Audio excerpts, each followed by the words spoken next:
Akashvani rainbow 102.6 time है rainbow helpline का। आपके साथ एक बार फिर से हाजिर हूं मैं बबीता त्रिपाठी और एक नए टॉपिक, एक नए एक्सपर्ट के साथ, क्योंकि यहाँ पर एक खास विषय पर बात होती है और उससे जुड़े एक्सपर्ट होते हैं हमेशा की तरह। और आज का जो टॉपिक है ना, वो काफी विवादित है कहने का मतलब कि ज्यादातर लोगों की समस्याएं यहाँ पर हो सकती हैं और आप सबके इंटरेस्ट का विषय है, क्योंकि विषय है how to settle property disputes. संपत्ति विवाद कैसे सुलझाएं, ये बड़ा सवाल है। और ये विवाद होते ही क्यों है, सबसे पहले तो मैं ये जानना चाहूंगी हमारे एक्सपर्ट से। लेकिन सबसे पहले उनका स्वागत तो कर लें, नहीं तो वो भी बाद में कहेंगे स्वागत नहीं करोगे हमारा तो आज के जो एक्सपर्ट हैं वो है एडवोकेट विकास नागवान। तो सर, आपका एफएम रेनबो पर बहुत बहुत स्वागत है। धन्यवाद मैम मुझे बुलाने के लिए, और जिस तरीके से आप इंट्रोड्यूस कर रहे हैं नहीं मतलब आप बाद में मुझसे कह सकते थे ना कि स्वागत ही नहीं किया आपने नहीं एज ए लॉयर हमें स्वागत करवाने की ज्यादा आदत होती नहीं है ऑलरेडी लोग स्वागत में खड़े रहते हैं कोर्ट में you should be very humble, तो एक हम्बलनेस आ जाती है और कोर्ट में कोई स्वागत तो करता नहीं है बिल्कुल। तो काफी इंटरेस्टिंग होने वाला है, आप सबके सवाल भी इंटरेस्टिंग आने वाले हैं। ये बात मैंने पहले ही बोल दी थी, क्योंकि जब ऐसे टॉपिक पर बात होती है तो आपके सवाल बहुत सारे होते हैं। और इसी उम्मीद के साथ आपको नंबर बता रही हूँ, व्हाट्सएप मैसेज करके आप फटाफट अपने सवाल भेज दीजिए, फिर ना कहिएगा कि मेरा सवाल लिया नहीं गया। तो 9868107070 पर आप फटाफट व्हाट्सएप मैसेज कीजिए और बताइए कि आपकी संपत्ति से जुड़ा कोई डिस्प्यूट है, कोई विवाद है, या किस तरह की प्रॉब्लम आप फेस कर रहे हैं। हम लौट कर आते हैं इस गाने के बाद और जानते हैं कि आखिर कारण क्या होते हैं, इतने सारे डिस्प्यूट्स होते ही क्यों हैं। Akashvani FM rainbow, Akashvani rainbow 102.6 पर आपके साथ हूं मैं बबीता त्रिपाठी, रेनबो हेल्पलाइन लेकर। और आज हम बात कर रहे हैं कि संपत्ति विवाद सुलझाएं कैसे, जो अक्सर हो जाते हैं। और ये सब बताने के लिए कि क्या क्या किया जा सकता है, क्या क्या प्रावधान है, क्या क्या कानून है, और आपकी जो भी प्रॉब्लम है उसको सुलझाने के लिए हमारे साथ हैं एडवोकेट विकास नागवान। आप सबके सवालों का जवाब देंगे, मेरे सवालों का भी जवाब देंगे। आप सब सवाल कैसे पूछेंगे, सबसे पहले वो बता देती हूँ। व्हाट्सएप मैसेज के जरिए अपना सवाल हम तक पहुंचा दीजिए 9868107070 पर। संपत्ति से जुड़ा कोई भी आपके पास सवाल है तो 9868107070 पर व्हाट्सएप मैसेज करना है। और अब चलते हैं हमारे एक्सपर्ट के पास और उनसे जानते हैं कि आखिर इतने विवाद होते ही क्यों हैं। देखिए, सबसे जो बेसिक रीजन है वो या तो ईगो है या लालच। अच्छा, अगर मान लीजिए एक आदमी के 4 बच्चे हैं और सबको 25% हिस्सा मिलना चाहिए, उसमें से एक बोलता है मुझे 50% चाहिए, तो हो गया डिस्प्यूट। अगर सब लोग ईमानदारी से अपना जितना हक है उसके ऊपर काम करें तो डिस्प्यूट होंगे नहीं। डिस्प्यूट होने का सबसे बड़ा रीजन जो है वो ग्रीड यानी लालच है। आप अपने हक से ज्यादा मांगोगे या किसी को उसके हक से कम मिले, यही प्रॉपर्टी डिस्प्यूट अराइज हो जाता है। और ईगो कहाँ आती है? ईगो जनरली होता क्या है कि कई बार परिवार में, जैसे अगर हम पारिवारिक मुकदमों की बात करें तो परिवार में क्या होता है कि एक बच्चा थोड़ा सा परिवार को किसी तरीके से सपोर्ट कर देता है। फादर भी हो सकते हैं, चाचा भी हो सकते हैं, कोई भी हो सकता है। उसको लगता है कि मैंने परिवार को सपोर्ट किया तो मुझे उसके बदले कुछ मिलना चाहिए। हाँ। जबकि लोगों के मन में जो चीज आनी चाहिए वो ये आनी चाहिए कि अगर मैं अपने परिवार को सपोर्ट कर रहा हूँ तो परिवार को इसलिए सपोर्ट कर रहा हूँ because of love and affection. हाँ, मेरी ड्यूटी है, मुझे करना चाहिए क्योंकि उन्होंने भी मुझे पाल पोस के बड़ा किया है। तो अगर आप अपनी ड्यूटी समझ के कोई चीज करेंगे तो कल की डेट में आपकी एक्सपेक्टेशन नहीं होगी। और जब आपकी एक्सपेक्टेशन होती है तो एक्सपेक्टेशन ब्रेक होगी हमेशा। 100% एक्सपेक्टेशन किसी की पूरी नहीं होती। एक्सपेक्टेशन रखेंगे और वो ब्रेक होगी तो आपकी ईगो आएगी कि मैंने किया, अब मुझे मिला क्यों नहीं, या फिर मुझे लगता है कि मैंने इतना ज्यादा कर दिया तो उसके हिसाब से कम मिला। अगर सब परिवार के लोग साथ में बैठ के अपने परिवार की जो मुकदमे होती है या प्रॉब्लम होती है उनको अगर सॉर्ट आउट कर लें तो उसके लिए जो प्रॉपर्टी के डिस्प्यूट्स हैं वो तो ऑलमोस्ट जीरो हो जाएंगे। आपके पास बहुत सारे केसेस आते होंगे। हाँ। तो आपको ये भी देखने को मिलता होगा कि कई बार जो पेरेंट्स होते हैं या फोर फादर्स होते हैं जिनकी वो प्रॉपर्टी है, उनकी भी कई सारी गलतियां होती होंगी जिसकी वजह से ये डिस्प्यूट की वाली सिचुएशन आ जाती जाती है, ऐसा कुछ नोटिस करते हैं क्या आप? देखिए, गलती की जहाँ तक बात आती है तो गलती का कोई क्राइटेरिया नहीं होता है। हमारे यहाँ कानून में सबसे बड़ी प्रॉब्लम क्या है कि लोगों को माना जाता है कि आपको कानून की सारी मतलब नॉलेज है, लेकिन आम लोगों तक, आम जनमानस तक आप सारे के सारे कानून नहीं पहुंचा सकते। हाँ। लोग सबसे बड़ी गलती जो कई बार करते हैं, जैसे मान लीजिए फोर फादर्स हैं, उन्होंने कोई प्रॉपर्टी ले ली, उसके कागज ठीक से एग्जीक्यूट नहीं किए या टाइटल पूरा नहीं हुआ। अब मान ली जो बाहर के लोग हैं, आम पब्लिक है, कुछ गूंस होते हैं, कुछ लैंड माफिया होते हैं, वो तो इस चीज का वेट कर रहे होते हैं कि किसी तरीके से पता लगे किसी प्रॉपर्टी के अंदर कोई मतलब टाइटल में डिस्प्यूट है, तो हम लोग जाके कब्जा कर लें। तो अगर आपको कोई भी आदमी प्रॉपर्टी लेता है तो फोर फादर्स ने अगर कोई गलती की है तो उसको फैमिली सेटलमेंट के थ्रू सॉर्ट आउट करने की कोशिश करें। जब तक सारे एक नाव में काम नहीं करेंगे, सारे एक तरफ काम नहीं करेंगे, एक तरह से काम नहीं करेंगे, तब तक डिस्प्यूट आएगा। अगर अच्छा, दूसरी एक और प्रॉब्लम आती है लोगों के साथ, वो ये आती है कि कई बार आप प्रॉपर्टी लेते हो तो उसमें जो डॉक्यूमेंट्स हैं वो ठीक से एग्जीक्यूट नहीं करते हो। मान लीजिए आपको एग्जीक्यूट कर रहे हैं रजिस्टर्ड सेल डीड के थ्रू, या रजिस्टर्ड गिफ्ट डीड करनी है, या विल करनी है, या कोई रिलिंक्विशमेंट डीड करनी है, तो उसको रजिस्टर करवाने की बजाय थोड़े बहुत पैसे बचाने के लिए लोग क्या करते हैं, वो लोग जाके अनरजिस्टर्ड नोटराइज डॉक्यूमेंट करवा लेते हैं। तो वो भी टाइटल जब तक आपका क्लियर, मतलब बेसिकली टाइटल जब भी ट्रांसफर होगा जब रजिस्टर्ड डॉक्यूमेंट है। आप सरकार को कुछ स्टैम्प ड्यूटी देंगे। अगर आप गलती करेंगे तो आने वाले टाइम में तो कोई ना कोई तो उसका फायदा उठाएगा। और जो तो कोई फायदा भी क्यों उठाएगा, उसका भी तो नहीं है। अगर कोई सी प्रॉपर्टी में कुछ भी कागजों में गलतियां हुई हैं, तो कोई और कैसे फायदा उठा सकता है? मान लीजिए, मैं एग्जांपल दे रहा हूँ, मान लीजिए आपने कोई प्रॉपर्टी ले ली और उसमें आपने रजिस्टर्ड सेल डीड नहीं किया, आपने पावर ऑफ अटॉर्नी पे वो डॉक्यूमेंट परचेज कर लिया, उसका कोई रिकॉर्ड नहीं होता है, और एक आदमी अपनी लाइफ टाइम में हजारों पावर ऑफ अटॉर्नी एग्जीक्यूट कर सकता है। अच्छा। हाँ, तो होता क्या है कि आपने तो ले लिया, आपने विल करवा लिया, एफिडेविट करवा लिया, जो कि जनरली चलता है पब्लिक के बीच में, क्योंकि आपको 7-8% जो स्टैम्प ड्यूटी है वो बचानी होती है। अब वो आप पेपर लेके बैठ गए, उसका सरकार के पास कोई रिकॉर्ड नहीं है, और जब आप जो लैंड है उस पर जाके देखते हैं तो उस पर किसी और का मान लीजिए कब्जा होगा, तो वो तो वेट ये कर रहा है कि आपके पास टाइटल डॉक्यूमेंट पूरे नहीं है, आप कोर्ट में जाएंगे, और सेक्शन 35 है रजिस्ट्रेशन एक्ट का, वो कहता है कि जो अनरजिस्टर्ड डॉक्यूमेंट है वो एडमिशन, मतलब they are not admissible in evidence, आप एविडेंस की तरह उसे यूज नहीं कर सकते, तो आपके कच्चे पेपर किसी काम के नहीं है। और मान के चलिए कि जो लोग बाहर बैठे हुए हैं वो तो वेट ही इसलिए करते हैं क्योंकि आदमी जो लालच है, बेसिकली अगर दूसरे की प्रॉपर्टी है मैं कब्जा कर सकता हूँ, तो अगर मुझे लालच होगा तभी तो मैं उस डिस्प्यूट में घुसूंगा। तो चाहे पारिवारिक मुकदमा हो, चाहे बाहर से थर्ड पार्टी का इशू हो, जब कोई भी आदमी ग्रीड में या लालच में आके फायदा उठाने की, इलीगल तरीके से फायदा उठाने की कोशिश करता है, तभी डिस्प्यूट आता है। तो लोगों को जब कोई प्रॉपर्टी लेते हैं, चाहे आपके जो फोर फादर्स हैं उन्होंने ली, या फिर आप कोई प्रॉपर्टी लेने के लिए जाते हैं, तो कोशिश कीजिए कि आप उसको एक नंबर से, मतलब रजिस्टर्ड डॉक्यूमेंट से परचेज करें। पुराना जो टाइटल सर्च है उसको करवाएं, ड्यू डिलिजेंस करवाएं। हमारे देश में सबसे ज्यादा FIR ही जो होती है ना, वो 2 केसेस में होती है, एक तो मैट्रिमोनियल और दूसरा प्रॉपर्टी डिस्प्यूट्स। क्योंकि और 420 करना तो मतलब बेसिकली लोग तो बैठे ही हैं चीटिंग करने के लिए। सर, एक सवाल आ रहा है कि process of registering a will in court, kindly tell. देखिए, विल जो है ना वो अकेला ऐसा इंस्ट्रूमेंट है जो टाइटल ट्रांसफर करता है, बट जिसको रजिस्टर करवाने की जरूरत नहीं है। इसके लिए सिर्फ ये होता है कि आप विल को किसी पेपर पे भी लिखवा सकते हैं। अच्छा। बट अगर आपको थोड़ा सा ऑथेंटिक काम करना है तो आप रजिस्ट्रार के पास अपॉइंटमेंट लें, अपनी विल की जो 2 कॉपीज हैं वो आपको देनी पड़ेंगी वहां पे, और वो आपको उस विल को रजिस्टर करके दे देंगे। और उसके लिए बहुत जो खर्चा है वो भी बहुत ज्यादा नहीं होता, रजिस्ट्रार का नॉमिनल फीस होती है। हर एरिया में कुछ प्रॉपर्टी एक जो डॉक्यूमेंट बनाने वाले लोग हैं वो आपको मिल जाएंगे। लोकली आप कर सकते हो, खुद भी कर सकते हो, क्योंकि अब तो मेजॉरिटी रेवेन्यू डिपार्टमेंट्स और रजिस्ट्रार ऑफिस जो है अपॉइंटमेंट लेने के लिए वो सारा ऑनलाइन हो गया है। एक सवाल आया कि I have a flat in Noida जिसकी रजिस्ट्री नहीं हो रही है, बिल्डर ने पोजीशन तो दिया है, I want to sell off that property at market rate, वो कैसे हो सकता है? अतुल का है दिल्ली से।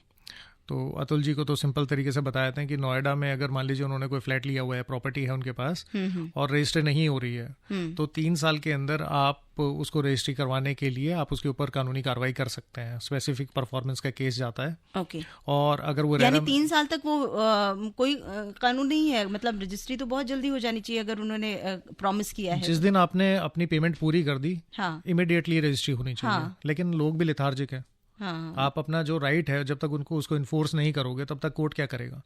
तो अगर रेरा में रजिस्टर्ड है तो रेरा में भी कंप्लेंट की जा सकती है उसकी। और अगर वो उसको बेचना चाहते हैं तो उसका सिंपल तरीका ये है कि वो उसको बेचें और एक एप्लीकेशन मूव कर दें बिल्डर के पास कि इसका जो अलॉटमेंट है वो किसी और के नाम पे ट्रांसफर कर दें। तो ज्यादातर बिल्डर्स के पास ये ऑप्शन होता है कि वो उस प्रॉपर्टी को किसी दूसरे आदमी के नाम पे अलॉटमेंट ट्रांसफर कर सकते हैं। थोड़ा बहुत पैसा लगता है उनके एज पर जो बाय लॉज होते हैं उनके हिसाब से, और वो पहले ही मेंशन करके रखते हैं अपना बिल्डर बायर एग्रीमेंट में। ओके, तो आपके भी कोई सवाल है तो फटाफट व्हाट्सएप मैसेज कीजिए 9868107070 पर। Properties to how to settle property dispute, इस पर हम बात कर रहे हैं। संपत्ति विवाद को कैसे सुलझाएं, विकास नागवन जो कि एडवोकेट हैं उनके साथ। तो बहुत सारे सवालों का जवाब वो दे रहे हैं। आपके सवाल कहीं रह ना जाएं, फटाफट से मैसेज कीजिए। आपके साथ हूं मैं बबीता त्रिपाठी।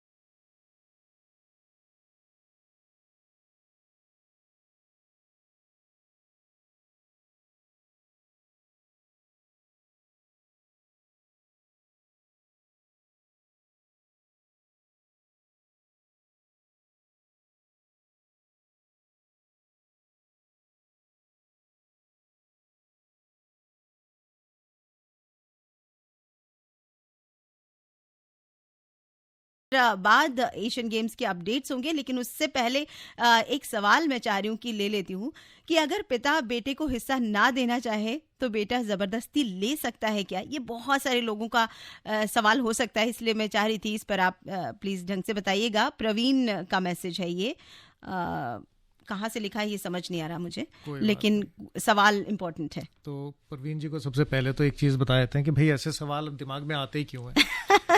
अगर पेरेंट्स की प्रॉपर्टी है तो वो दो तरह की प्रॉपर्टी होती है, एक एंसेस्ट्रल प्रॉपर्टी यानी कि जो आपकी दादा के टाइम से आ रही है, और एक सेल्फ एक्वायर्ड प्रॉपर्टी। अगर किसी भी पेरेंट्स की कोई सेल्फ एक्वायर्ड प्रॉपर्टी यानी उन्होंने अपने पैसे से कोई परचेज की है तो उसमें किसी बच्चे का कोई राइट नहीं होता है। उनकी मर्जी जब तक वो जिंदा है। अगर ये उसके बाद अगर वो विल छोड़ के जाता तो विल के हिसाब से वो प्रॉपर्टी जो है किसी को मिलेगी, लेकिन जब तक वो जिंदा है तब तक वो प्रॉपर्टी उनकी है। वो उस प्रॉपर्टी का कुछ भी करें, किसी बच्चे का उसके अंदर कोई राइट नहीं होता। सेल्फ एक्वायर्ड अगर प्रॉपर्टी है तो अगर वो चाहें बच्चों को अपने साथ रखना तो साथ रखें, अगर वो बाहर निकालना चाहें तो बाहर निकाल दें। ये लेकिन बच्चों के मन में कई बार बच्चे निकलते ही नहीं है, फिर वो भी यही तो मैंने बताया ना कि कहीं ना कहीं लालच और ईगो की इशू आते हैं। लेकिन जो भाई ये प्रॉपर्टी की जो डिस्प्यूट्स आते हैं वो इसी वजह से आते हैं। बच्चों के मन में ये चीज आनी चाहिए कि हमें अपने पैसे से अपनी मेहनत से प्रॉपर्टीज लेनी है और अपने माँ बाप के लिए भी कुछ करना है। अगर ये सोच के बैठेंगे कि माँ बाप की प्रॉपर्टी में हिस्सा चाहिए तो उनके जाने के बाद वो कभी लेके तो नहीं जाएंगे ना प्रॉपर्टी, तो उनके जाने के बाद आपको वैसे ही मिल जाएगी। आप सेवा भाव से रहें, एक दूसरे की हेल्प करें, जो चीजें हैं उसका घर में ध्यान रखें, थोड़ा सपोर्ट करें पेरेंट्स को, उन्होंने काफी मेहनत की होती है। सर, दो तरह की प्रॉब्लम आती है। सीनियर सिटीजन्स प्रॉपर्टी कई बार देते हैं आसानी से, उसके बाद फिर उनकी केयर बंद हो जाती है, और कई बार वो नहीं देते हैं इसलिए भी केयर बंद हो जाती है। तो ऐसे में क्या करें? देखिए, सीनियर सिटीजन्स के लिए ये बहुत बड़ा इशू है। ये क्वेश्चन बहुत लोग पूछते हैं और इसमें केसेस भी बहुत है हमारे इंडिया में। होता क्या है कि बच्चे अगर प्रॉपर्टी नहीं मिल रही है तो माँ बाप को वैसे कई बार परेशान करते हैं जी, और अगर प्रॉपर्टी मिल जाती है तो लेने के बाद उनको लगता है कि इनके हाथ से चीज निकल गई है, अब ये क्या कर लेंगे, तो माँ बाप को परेशान करते हैं। कई बार सिचुएशन होती है। हाँ, मतलब 5 उंगलियां बराबर नहीं है, बहुत अच्छे लोग भी हैं। हाँ, बिल्कुल। तो पहली बात तो ये कि अगर कोई भी सीनियर सिटीजन अपने बच्चों के नाम पे कोई गिफ्ट डीड कर देता है, कोई प्रॉपर्टी उनको दे देते हैं, तो उस सिचुएशन में, और ये कंडीशन के साथ कि आने वाले टाइम में बच्चे उनकी सेवा करेंगे, उनकी टेक केयर करेंगे, और वो नहीं करते हैं, तो पेरेंट्स के, सीनियर सिटीजन्स के पास ये राइट होता है कि वो उस गिफ्ट डीड को कैंसिल करवा सकें। अच्छा, तो वो ये काम कर सकते हैं। दूसरी चीज मैं आपको इनको सिर्फ एक ही एडवाइस करना चाहूंगा कि पहली बात तो जब तक आप अलाइव हैं तब तक प्रॉपर्टी किसी बच्चे के नाम पे करने की कोई जरूरत नहीं है। अच्छा। आपकी प्रॉपर्टी आप इंजॉय कीजिए, आपका पैसा आप इंजॉय कीजिए। आप कहीं, ऑब्वियसली आपने कहीं भगवान के पास लेके तो नहीं जाने ना, हाँ, तो बच्चों के लिए रहेगा। लेकिन जब तक आपके पास ये प्रॉपर्टी है, जब तक पैसा आपके पास है, तब तक बच्चे भी आपकी बात जो है सुनेंगे। अदरवाइज अगर आप उन पे आश्रित रहेंगे, उन पे डिपेंडेंट होंगे, तो आने वाले टाइम में आपकी वैल्यू जो है और आपकी बातों की जो वैल्यू वो भी कम हो जाती है, और इसी वजह से कोर्ट में केसेस ज्यादा जाते हैं। सर, इस पे वैसे बहुत सारे सवाल आ जाते हैं। ये तो एक बच्चा है तब ऐसा हो सकता है, लेकिन कई बार बच्चे ज्यादा होते हैं और उनके सबके अपनी राय होती है, और बहुत सारे डाउट्स होते हैं, बहुत सारे आगे चल के उनको लगता है कि ऐसा कुछ प्रॉब्लम आ सकती है।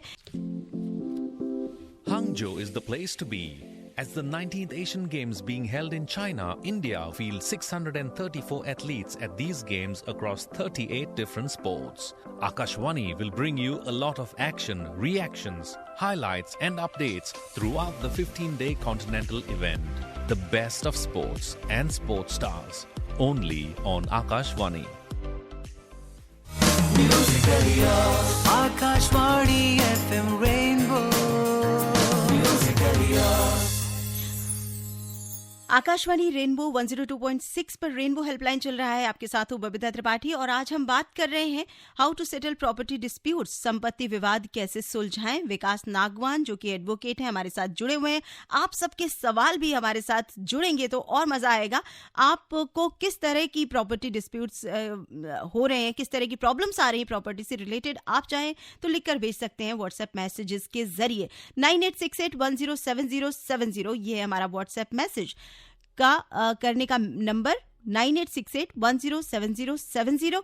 और लौट कर आते हैं एक गाने के बाद। उसके बाद जानते हैं कि ये जो महिलाओं को भी पिता की प्रॉपर्टी में अधिकार दिए गए हैं, तो इससे क्या कॉम्प्लिकेशंस बढ़ी हैं या कम हुई हैं, या किस तरह की क्या कुछ सॉल्यूशंस निकले हैं, ये बड़ी क्यूरियोसिटी है मेरी भी, और अगर आपकी भी है तो आप सुनते रहिए इसी तरह से आकाशवाणी रेनबो 102.6। तो जब हम बात कर ही रहे हैं प्रॉपर्टी से रिलेटेड और उससे जुड़े विवादों से रिलेटेड, तो एक विवाद जो मेरे दिमाग में आया कि उभर कर आता होगा अक्सर, क्या ये बढ़ गया?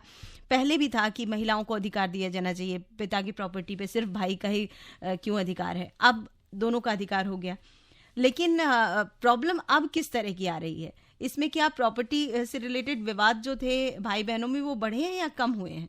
अब देखिए, जो डाटा है वो तो ये कहता है कि नंबर ऑफ केसेस बढ़े हैं ना, क्योंकि अभी तक तो सिर्फ भाइयों के बीच की बात थी, और कई बार प्रॉपर्टी विवाद इसलिए भी बढ़ रहा है क्योंकि बहनों से एक्सपेक्ट ही नहीं किया जाता कि वो जाके कहेंगी कि मेरी प्रॉपर्टी में मेरा हिस्सा दो। हमारे देश में ना दो तरह की सोसाइटी है, मतलब बेसिकली एक तो जो अर्बन सोसाइटी है और एक जो रूरल। हाँ, जो रूरल बैकग्राउंड के लोग हैं काफ़ी हद तक, मैं ये नहीं कहूँगा कि उनकी सोच गलत है या कुछ है, लेकिन ये बहुत लोगों के मन में रहता है कि हमने किसी बेटी की शादी कर दी, वो अच्छे से शादी कर दी, और जो बाकी 30 त्योहार पे खर्चा किया, सब चीज़ें, तो उसको प्रॉपर्टी में राइट नहीं मिलना चाहिए। लेकिन आप कानून से ऊपर तो नहीं है। तो मेरा तो ये मानना है कि बेसिकली अगर कोई भी आपके प्रॉपर्टी है जिसमें किसी बहन का या बेटी का हिस्सा है, आप उससे बैठ के बात करें। और मैंने ये भी देखा है कि बहुत सारी जो बेटियां हैं, जो सिस्टर्स हैं, वो ये भी करती हैं कि अपने भाइयों के नाम पे रिलिंक्विशमेंट डीड या रिलीज डीड जो है वो कर देती हैं। वो कहते हैं कि हम इसमें से कुछ नहीं चाहिए, हम अपने परिवार ठीक से गुजारा चल रहा है, हमारा ठीक ठाक काम चल रहा है, तो हमारी मर्जी, हम नहीं लेना चाहते।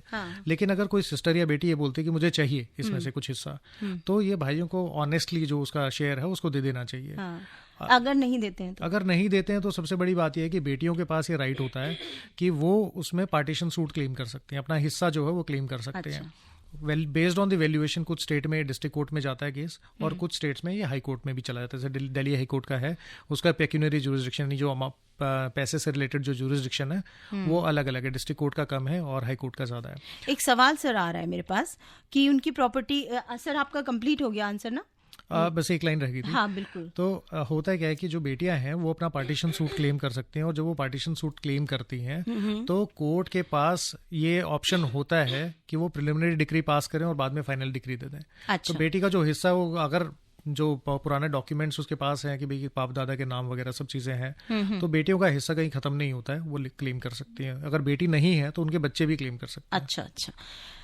इनके एंसेस्टर्स, ये सवाल उड़ीसा में प्रॉपर्टी है, नाम भी नहीं लिखा और कहाँ से आया है ये सवाल नहीं लिखा, लेकिन उन्होंने लिखा है कि उड़ीसा में एक प्रॉपर्टी है, 4 फादर्स की है, और इन्होंने लिखा है कि 4 ब्रदर्स थे इनके फादर और 3 सिस्टर्स थी, जिनमें कि 2 ब्रदर और 1 सिस्टर अभी है नहीं, लेकिन उनके बच्चे हैं, और 4 पार्ट्स में ये डिवाइड हो गई थी प्रॉपर्टी।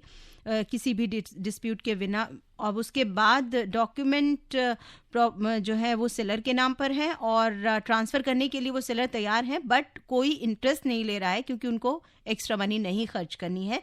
तो ये प्रॉपर्टी कैसे ट्रांसफ़र करवाएं अपने फादर के नाम पर बिना किसी का नाम और इंक्लूड किए हुए, क्योंकि ये चाहते हैं कि जो उनके कज़न्स हैं उनका नाम ना आए। देखिए, जो मैं समझ पा रहा हूँ वो ये है कि इनका प्रॉपर्टी का जो ट्रांजैक्शन हुआ होगा तो वो काफ़ी पुराना है। जिस तरीके से बता रहे हैं कि दो लोग हैं वो भी नहीं रहे हैं। हाँ। तो एक तो पुरानी ट्रांजैक्शन है और दूसरा पुरानी ट्रांजैक्शन के साथ में इनका जो सेल डीड वगैरह है वो एग्जीक्यूट नहीं हुई है। तो एज पर लॉ अगर कोई भी स्पेसिफिक परफॉर्मेंस का केस करता है, यानी कि अपने नाम पे प्रॉपर्टी करवाना चाहता है, तो उसमें 3 साल तक का टाइम होता है। तो अगर सेलर के साथ वो टाइम निकल चुका है तो और सेलर इनसे बात कर रहे हैं, वो कह रहे हैं कि मैं कुछ एक्स्ट्रा पैसे लेके प्रॉपर्टी आपके नाम पे ट्रांसफर कर दूंगा क्योंकि पोजीशन आपके पास है, जिस तरीके से मैं समझ पा रहा हूँ इस क्वेश्चन को, तो इनको जो भी बात करनी है सेलर के साथ बैठ के, अगर थोड़ा बहुत ऊपर नीचे करके कुछ पैसे वैसे दे के अगर ये नाम पे करवा सकते हैं तो उनको करवा लेना चाहिए। अगर लिमिटेशन एक्सपायर हो गया, यानी 3 साल का जो आपका लिमिटेशन है, अगर वो खत्म हो गया तो कोर्ट के दरवाजे आपके लिए बंद हो जाएंगे और आप अपना जो लीगल राइट है उसको इन्फोर्स नहीं कर पाएंगे। सर, एक सवाल मेरा भी है कि अगर कोर्ट केस किसी को चाहिए ही नहीं, मतलब उससे पहले क्या कोर्ट केस कहते हैं ना बड़ा लंबा प्रोसीजर हो जाएगा और फिर सबके लिए प्रॉब्लम हो जाती है, तो उससे पहले भी ये विवाद निपटाए जा सकते हैं कि आप कोर्ट केस जाने की नौबत ही ना आए, कुछ ऐसा सोल्यूशन निकल सकता है क्या? देखिए जी, ये क्वेश्चन बहुत ज्यादा लोगों का है क्वेश्चन है, मतलब कोर्ट में भी हमसे पूछते हैं लोग, लेकिन गवर्नमेंट और कोर्ट दोनों ये कोशिश कर रहे हैं कि जितने ज्यादा कोर्ट केसेस चल रहे हैं उसको जितना कम किया जा सके उतना ज्यादा अच्छा रहेगा। और इसके लिए गवर्नमेंट भी अपने जो लॉ में जो चेंजेस लेके आती है, कानून में जो चेंजेस लेके आते हैं वो लेके आ रहे हैं। साथ में हर कोर्ट के साथ में मीडिएशन सेंटर जुड़ा होता है। तो अगर आपको वैसे भी किसी भी पार्टी के लिए कोर्ट में जाना जो है ना वो एक्सपेंसिव होता है। दोनों पार्टी जो भी कुछ डिस्प्यूट लेके कोर्ट में जाती है दोनों लूजर होती हैं। कि उनका टाइम खर्च होता है, बिल्कुल पैसा लगता है और जो टेंशन लगी रहती है वो अलग, और दोनों में से जीतेगा तो एक ही। और कई बार ये विवाद इसलिए भी बहुत लंबा चल जाता है क्योंकि कोर्ट में कोई जाना नहीं चाहता है। नहीं, एक्चुअली लंबा चलने का जो रीजन है वो ये है कि हमारे यहाँ का जो प्रोसीजर है वो बहुत कॉम्प्लिकेटेड है, इसी वजह से 1908 की सीपीसी है और वो अपने आप में बहुत कॉम्प्लिकेटेड प्रोसीजर है। तो अगर उसको स्टेप बाय स्टेप भी करेंगे तो भी मिनिमम कम से कम 4.5 से 5 साल लग जाते हैं। और हमारे देश में अभी भी देखोगे 30-35 साल पुराने मुकदमे चल रहे हैं और प्रॉपर्टी के डिस्प्यूट तो ज्यादा कॉम्प्लिकेटेड होते हैं। तो अगर इस तरीके का कोई डिस्प्यूट आने के चांसेस हैं तो लोगों को कोर्ट में जाने से पहले 3 स्टेप्स कर सकते हैं। वो पहला, परिवार में बैठ के एक दूसरे के साथ 5% ऊपर 5% नीचे कोई फर्क नहीं पड़ता, क्योंकि कोर्ट में जाएंगे तब भी तो खर्चा करेंगे ना। तो पहली बात तो ये है कि आपस में बैठ के उसको सॉर्ट आउट कर लें। अगर वहां सॉर्ट आउट नहीं होता है तो कोर्ट केस करने से पहले आप मीडिएशन सेंटर में जाएं। मीडिएशन सेंटर में एप्लीकेशन लगाएं, एक ट्रेन मीडिएटर वहां अपॉइंट होंगे और वो मीडिएटर आपकी जो डिस्प्यूट होगी उसको रिजॉल्व करने की कोशिश करेंगे।